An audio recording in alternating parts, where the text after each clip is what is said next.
July 28th, 2025.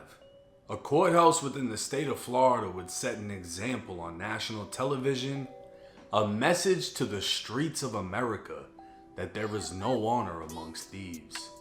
But the defendant isn't charged with stealing, he's charged with taking lives.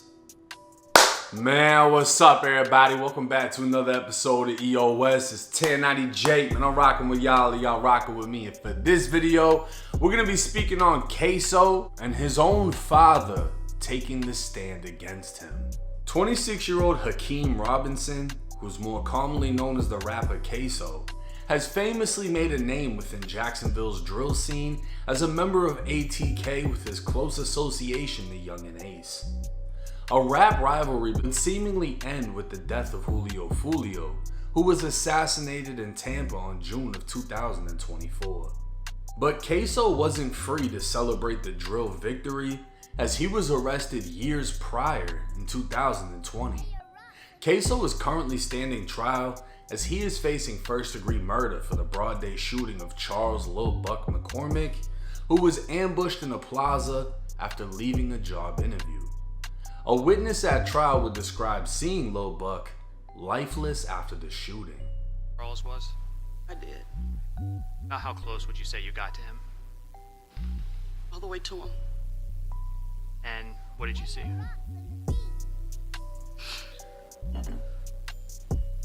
His leg was separated and half his face was gone. His teeth were on the sidewalk. The Jacksonville Police Department would reveal they used forensic video as well as 3D laser modeling experts to study and determine the height, weight, and build of the shooter seen on video to compare it to Ksoo's dimensions. The two additional suspects who took part in the killing were excluded as their body type did not fit the shooters, while Ksoo was not excluded. Meaning they used all this scientific shit and still can't determine if it was him or not, but they know it wasn't the other two. Additional evidence would include Ksoo's fingerprint left on a rifle found in a crashed vehicle and his hair on a t-shirt. But this wasn't shit compared to what's next. Dominique Barnes, aka Butter, was the driver during the murder. To save himself, he admitted his participation in the murder and agreed to testify against his former friend Ksoo.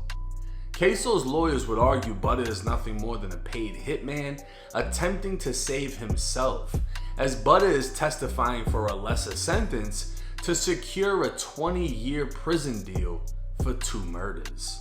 And while being betrayed by a friend can be a major blow, in all honesty, it isn't shit compared to what's next. 52-year-old Abdul Robinson Sr., who's more commonly known amongst the streets of Jacksonville as Blue, is none other than Ksoo's father. Blue would also be arrested in this case and charged with accessory after the fact after receiving a call, driving to the shooting scene, and helping Butter and another man named ATK Scotty escape. Facing up to 60 years in prison, Blue would agree to a plea deal reducing his potential sentence to no more than 20 years, while agreeing to testify against his own son. In writing, the state would agree to recommend a sentence of only 76 months, or just over 6 years. Blue would be exposed 2 years prior, when video of his police interrogation dropped, where he could be seen naming his son as the shooter. But on July 28th, Blue took the stand, facing his own son, his own flesh and blood, and said this. Sitting here today, you realize that you are testifying against not only co-defendants, but family members. Yes. Why are you doing that? I got some health issues. I got 2 6-year-olds and an 8-year-old daughter. My 8-year-old daughter asked me when I'm gonna come take her to the daddy-daughter dance. And she asked me over each year when I'm gonna come take her there, and I keep letting her down. Then my 6-year-old son, when he asked me if I'm gonna come to his football games, come take him fishing. My other 6-year-old, he asked me when I'm gonna come see him, when he begging me, please come see me, daddy. He wanna teach me how to play the game, but he don't know where I'm at. I have diabetic. I'm diabetic. I'm on high blood pressure. I suffer from congestive heart failure. I just found out June 25th that my kidneys is failing rapidly. Has becoming a witness in this case negatively impacted your relationship with your entire family? Well, I really don't have no more relationship with my family. So a part of your family completely cut you out? Yeah. Is cooperating in this case something that is easy for you to do? No, this is the most hardest decision I've had to make in my life. You became aware of a video recording that captured the murder of Charles McCormick, is that correct? Yes. And you've had an opportunity during the pendency of your case and the discovery to see that recording. Yes. Correct. Okay.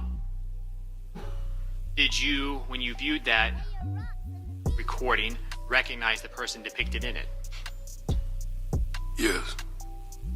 Who is the person that was captured on the video recording shooting Charles McCormick?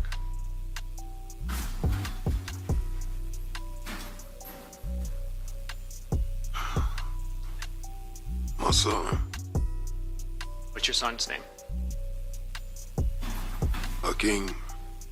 Now, Young and Ace recently said he spent $50,000 on Ksoo's lawyers, and professional arguments sound great until your own dad tells the courts you did it. If the getaway driver snitching wasn't already bad enough, Ksoo's own damn dad is saying he did it. And keep in mind, this isn't Ksoo's only murder case. He's also charged with killing 16-year-old Lil Bibby, a close friend to the late Julio Fulio. While ATK has seemingly won the war in Jacksonville, this is just one of many casualties of war in the streets. Death and prison. With the slim chance of beating this case, Ksoo faces another, and nobody is guaranteed to walk away for snitching either. Ksoo's dad can get all the way up to 20 years even after testifying. But if the state and judge goes through with the deal, Ksoo's dad could be home within a year because of how much time he's already done in jail. Butter snitched for 20 years, so he doesn't have to die in prison. Because of his role in 2 murders, he still won't be home until he's well over 40 years old, and that's if he doesn't get his sentence reduced by a prison knife. But we'll just have to wait and see how this case plays out.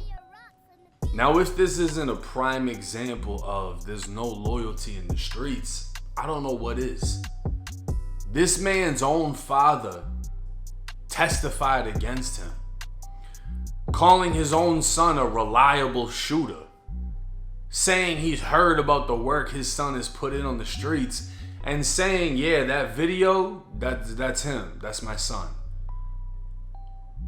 I can't imagine how it feels to be Ksoo. Not only did your homie fold, but that's expected, right? Most people get told on by their homies. But your own father. And his father, the craziest thing, and I saw it in the comment section, people pointing it out. His father gave a reason for snitching. And it's he has these other little kids asking him when he's gonna see them, when he's gonna take them to school, when he's gonna do this, when he's gonna do that. And if you had did that for fucking Ksoo, none of this would even be a thing. If you were a parent then, you wouldn't be using being a parent as an excuse to get out of the situation you're now in. You only want to be a parent because you don't want to go do 20 years. And it's sad that this is the situation. Ksoo's dad clearly wasn't a positive influence on his life. Blue had a name in Jacksonville. And apparently they say he cooperated back in the 90s or the early 2000s. I don't know if that's true or false. But his dad is very much a street dude. So you're the very same person that gave Ksoo the image in which he wanted to be. You gave him the blueprint. And when he became more of a solidified gangster than you, and you got involved in his shit, because you decided to pick up a phone and go pick people up after they just committed a broad day shooting, blew this kid's face off. Then the two others broke into a lady's home, held her hostage, changed into her husband's clothes until they got picked up by you. And now you want to fold and testify against everybody.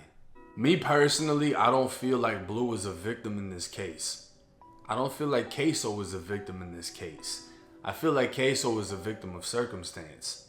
Clearly he was raised amongst irresponsible parents. He was raised by Blue, who projected he was a gangster, and Ksoo had that instilled in him at an early age. And growing up in Jacksonville, he became what he became, right?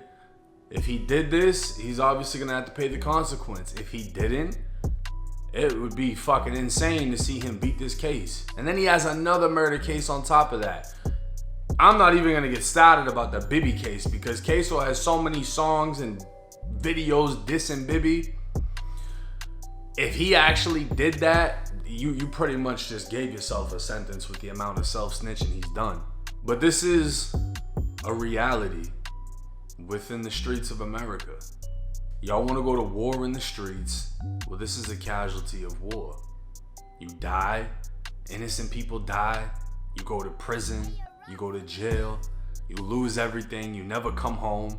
And I think one of the craziest aspects about this case is when I early on started getting paperwork, Jacksonville was the easiest place to do it. You go on the core website, Duval County Clerk, and you can look up any paperwork in Jacksonville, any arrest, whatever. That's literally how they were able to find Charles Lil Buck McCormick. They went on the core website, saw he had a traffic ticket, saw his address, went to his crib, followed him to the plaza, and murdered him. The same way I'm finding paperwork on rappers in criminal cases is the same way they found an address and identified the vehicle so they could murder somebody. That's the scary thing about public information, is when it falls into the wrong hands.